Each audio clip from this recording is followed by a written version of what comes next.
All right, this is chapter 2 of Zechariah.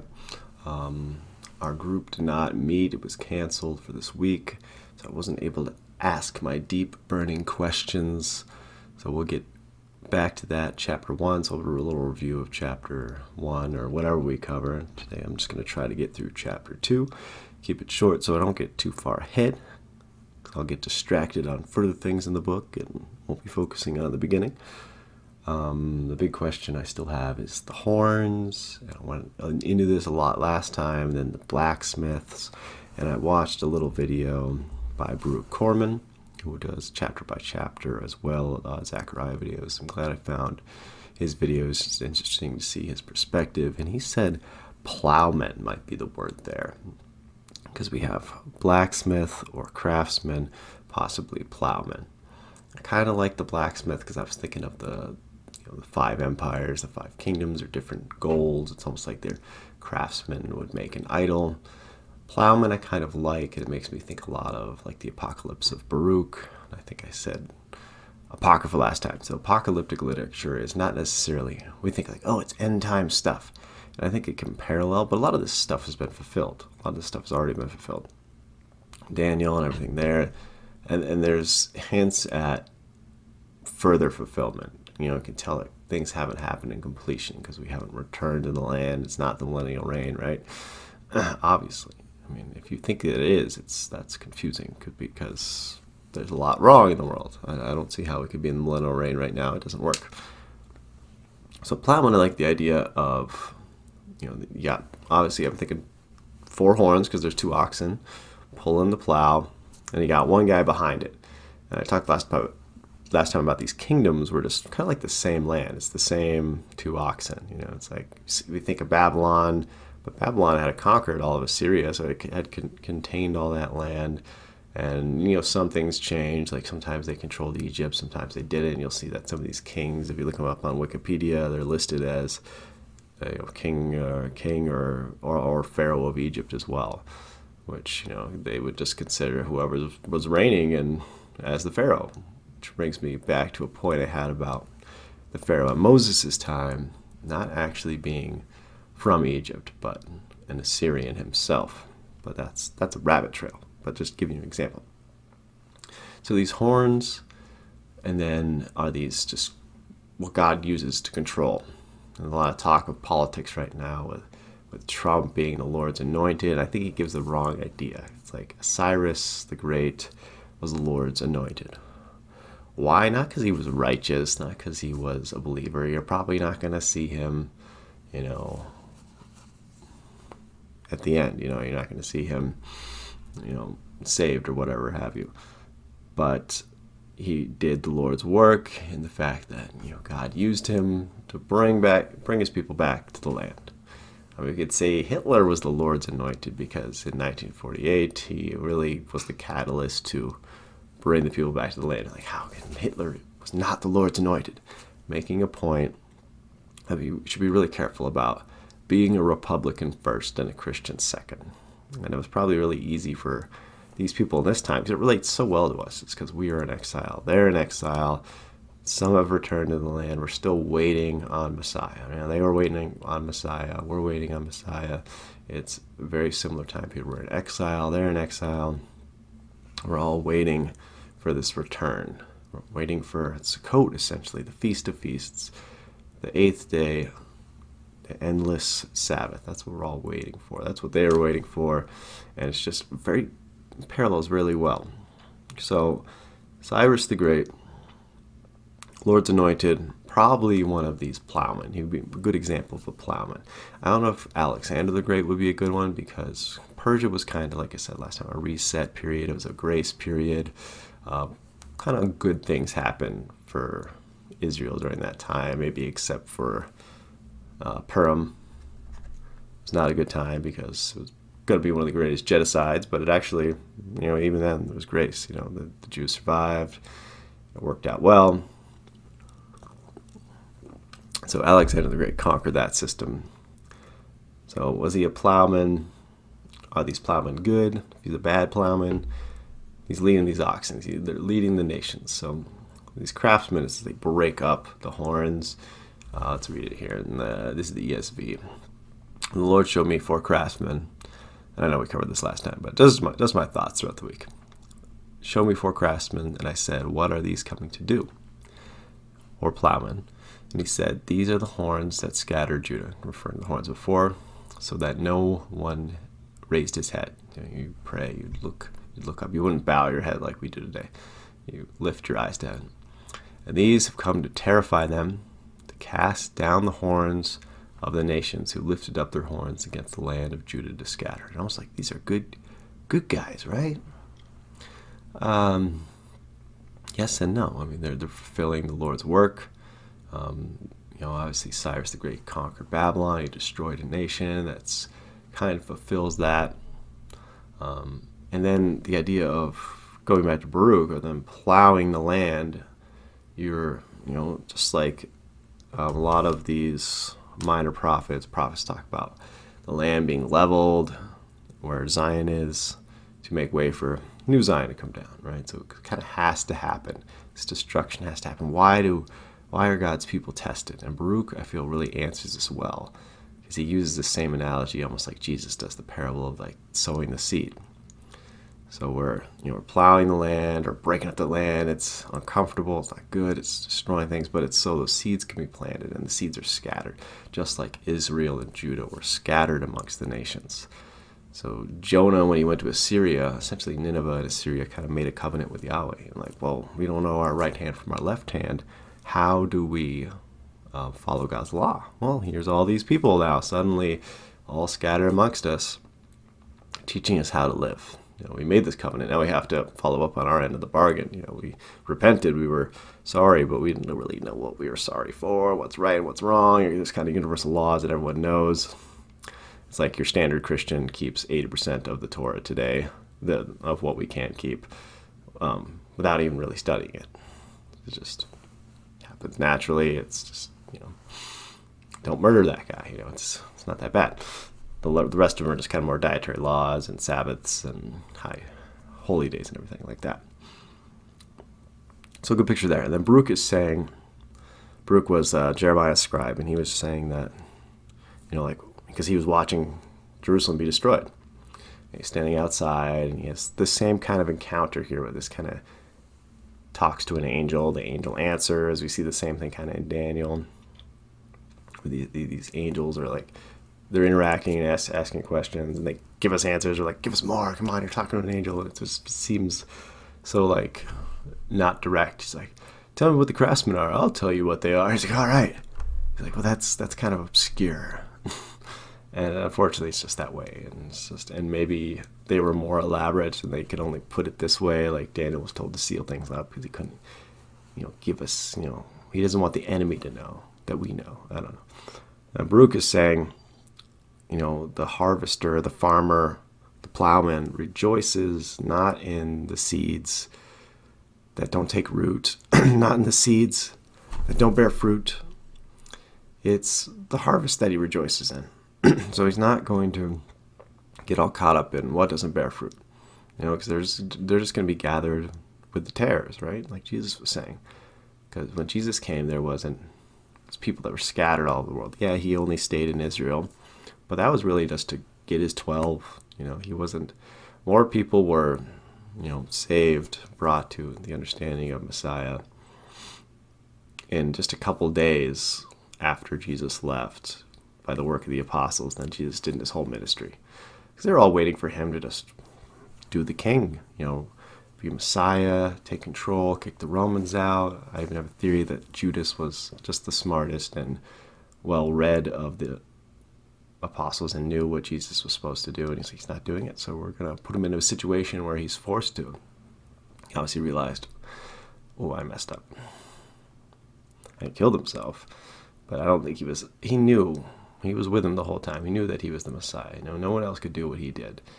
There's no reason he would betray him unless he was trying to force him to offer that final redemption, they call it, where the land is restored and they're reigning. He's reigning as king. Jesus is reigning as king because God was always supposed to be king. All these other kings have failed him. All right, let's move on to Zechariah before we get too caught up in there. Let's see if I have any other notes on that. You can go. We can talk a lot about these horns and these craftsmen. Is it fulfilled now? We could even say that Antiochus IV was like the small horn in Daniel, or it could be somewhat future, or it could be parallel to that. And you kind of have to keep an open mind that like these things happen to kind of show us a picture of how they're going to happen later, but they might be different. Like the world was destroyed by water, it'll later be destroyed by fire. Jesus came as the suffering servant, he'll later come as the king. It's repeating, but it's different. Is there going to be a physical exodus, then a spiritual exodus? Possibly. All right, so we can expect, but we can also not expect at the same time. And I think he wants us to keep us on our toes and to stay strong in exile. Exile strong. One little point here that I think I'll say is like what happened to the Greek Empire. They kind of disseminated over time. It was like death by 1,000 cuts. But they do, these Seleucids were the ones that oppressed the people. The Maccabees, which is Hanukkah, so it's good to mention this. It's right upon us now, next week, I think. So that was Antiochus IV, really, causing this great genocide against, believers who just wanted to keep God's law. It wasn't about, just taking them into exile and conquering a nation. It was about oppressing a people and Hellenizing, really, because after Antiochus III lost to the Romans, because they tried to move more into the Greek states and the original Greek states, and they were pushed out. So the Seleucid Empire was more like Middle Eastern, even pressing more to the east, really overextended and slowly just lost its borders. So it was trying to conquer Egypt. It failed. Antiochus IV failed there. So they were really just kind of cracking down, Hellenizing, trying to syncretize everyone to the same thought. So they were really oppressing the Jews because they were just so about their temple and the Torah. So it showed a people that are already ready for this Messianic kingdom. So close. They kind of got lost in the legalism. They lost the heart. But a lot of these Seleucids ended up being the Syrians. It was just kind of merged into the Syrian Empire. And all the conscripts for the Roman army that conquered Jerusalem in 70 AD was mostly Syrians. And Titus didn't actually command the temple to be destroyed. It's the Syrians that hated, they hated the Maccabees for what they did in Hanukkah. They hated Herod the Great because Herod the Great, despite him, he was Torah observant. He was half Edomite. There was a lot wrong. He was messing with the temple system and the high priest and electing his own. It was very political. He had ties with Rome. But he did carve out a lot of land from the Syrians. So they didn't like him. So they destroyed the temple, disregarding Titus's command. Because the last thing the Romans would have wanted was to destroy this temple, because it knew it would incite a future war. And it did. It really incited the Maccabees holding Masada and just committing suicide and fighting the last man. And then the Bar Kokhba rebellion, because no one was allowed. The temple was destroyed, and no one was allowed to even enter Jerusalem after 70 AD. So Jerusalem, the point I want to make is stop blaming Rome here. Everyone pictures Rome, it's the whore of Babylon. I want to make the case that it's Jerusalem. God's people, his covenant people, are always what is focused on in all these prophets. And it's self-reflection. We are the ones in trouble, and we are the ones that he wants to change, right? So going back to the plowing analogy, it's when God's watering you, it's like, it's the flood, it's terrible. It's like, why are you putting water on me? It's to help you grow. And then there's the pruning and all of this, and we're going to be growing up amongst the nations, right? We're in exile. The tares, the tares are not harvested until the end, right? We're going to harvest them all together. Tares be burned, the rest are brought into the barn, and the barn is a picture of New Zion. So I feel like that completed my vision there. No, let's actually read this chapter, moving away from chapter 1, and I'm sure we'll get back to that next time. So when I lifted my eyes and saw, behold, a man with a measuring line in his hand. And then I said, where are you going? And he said to me, to measure Jerusalem, to see what its width and what its length. And behold, the angel who talked to me came forward, and another angel came forward to meet him, and said to him, Run, say to that young man, Jerusalem shall be inhabited as villages without walls, because of the multitude of people and the livestock in it. And I will be to her a wall of fire all around, declares the Lord. I will be the glory in her midst. So Jerusalem, obviously didn't have walls at this point. That's kind of Nehemiah's job later on. And he doesn't come a good, I think it's like 90 years, 80 years, until he actually comes on the scene. Helps out, and Ezra following, bring religious revival. So Yahweh is saying, I'm going to protect you. I want you to trust in me. And a king would do the same thing, if he's owned a lot of land. And that's kind of how Persia is. Like, they didn't want to rebuild Jerusalem's walls because then they might get confident and break off from the empire. And it's definitely really a picture of like 1948 Israel and Israel today. It's like they have constant battles in the land. It's like the world isn't against them, but they're just, at the same time they're fighting like the Philistines and whoever in the land, all the other Canaanites were just oppressing them. The Moabites and all that were just attacking them because they were undefended. They're trying to rebuild this temple, and they're like, forget this temple, let's rebuild our houses, let's focus on the walls. And God's like, no, you need to get this temple up. It's Zerubbabel, get it done. So yeah, a king would do that to just make sure that the people remained, like, well, we got to call on the king. We got to continue to pay our tributes and our taxes. So the king will protect us. But if we ever own walls, we'll get independent. We're like, we'll skip on this tribute this month. What are they going to do? They're going to come down here and conquer us. And Yahweh's just using that same idea. It's like, I want you to trust in me. So verse 6. Up, up, flee from the land of the north. Everyone's like, it's Russia. It's probably just referring to, Syria is north. Babylon is east, of course, but it's like kind of, remember I said, it's like this whole kingdom. Persia was north. It just changed hands. Same land, changing hands. So coming out of the north, that's where the northern kingdom went. That's where Judah went. They all went north. Declares the Lord, flee from the north, for I have spread you abroad as the four winds of the heavens, declares the Lord. And there probably were scattered all different directions. I read some of the Book of Mormon, and you see that right before Jerusalem gets conquered in 598, that the Book of Mormon talks about them kind of heading east. Some head south. There is this scattering because a lot of them are reading the prophets and we're like, hey, maybe they're right. Let's get out of Dodge. Same with Zechariah. I think I said this last time. Like I believe he was killed in like the temple grounds. No one believed him during his time. It's like same as Jesus. They didn't really like believe until after. You're always going to have a faithful few who get it, but the majority of Judaism rejected him, right? Just as Jesus, Zechariah was rejected. Isaiah was killed by Manasseh. We read these prophets and just assume that, they got through. I think that's why Jonah was so surprised that he got through to Nineveh. He's like, wait, nobody's listened to me before. My own people didn't listen. Let's wait for them. They were obviously going to get destroyed. Spoiler, it didn't happen. Interesting. It did 150 years later. You read the book of Nahum for that one. So you still have, even if you come to covenant and you receive repentance, you still have to do the things, right? You still have to be obedient or bad things happen. So that's what I think it means by the four winds. Up, escape to Zion, you who dwell with the daughter of Babylon.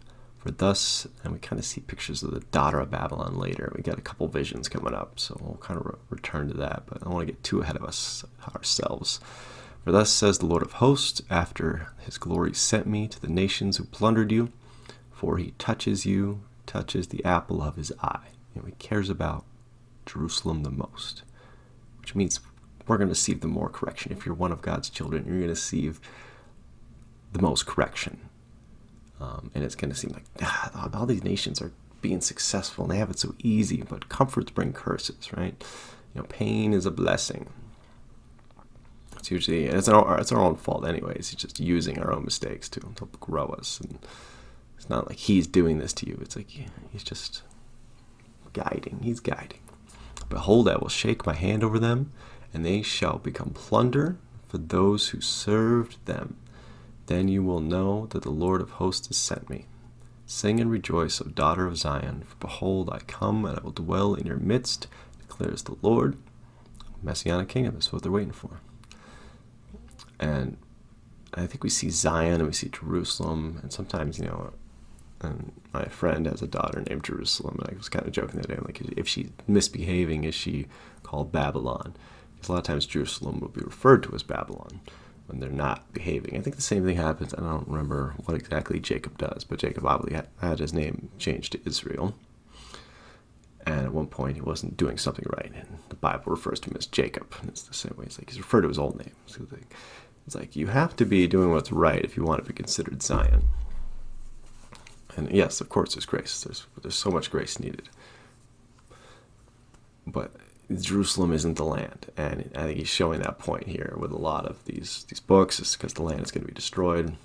So the golden cube can come down. I always talk about the golden cube just to throw people off. They're like, the Bible doesn't talk about a golden cube, but we have measurements here in the beginning of this chapter, and later we see measurements. I don't know if it's in Zechariah. I don't believe it. Maybe it is in Zechariah, but the measurements for how big New Jerusalem's going to be. It's gigantic. It's halfway to the moon. It's ridiculous. But, that's in there. That's in there a few times. All right. Sorry, getting off track. Sing and rejoice, O daughter of Zion. Behold, I have come, and I will dwell in your midst, declares the Lord. And, we get partial fulfillment with Jesus in the 7,000 year millennium. And then Yahweh comes down. There's no more need for the sun anymore. That's full fulfillment. There's partial fulfillment. There's full fulfillment. That's the 8th day in Judaism, when it's the eternal Sabbath. The 7th day is just, the 7 days of Sukkot, where Yeshua is tabernacling. Jesus is tabernacling with his people in gathering. So, and many nations shall join themselves to the Lord in that day. This seems very apocalyptic of end times, right? This really hasn't been filled. We don't see nations joining Israel. People convert. There's a few conversions to Judaism. People that are scattered have come to Christianity, but really, this seems unfulfilled to me.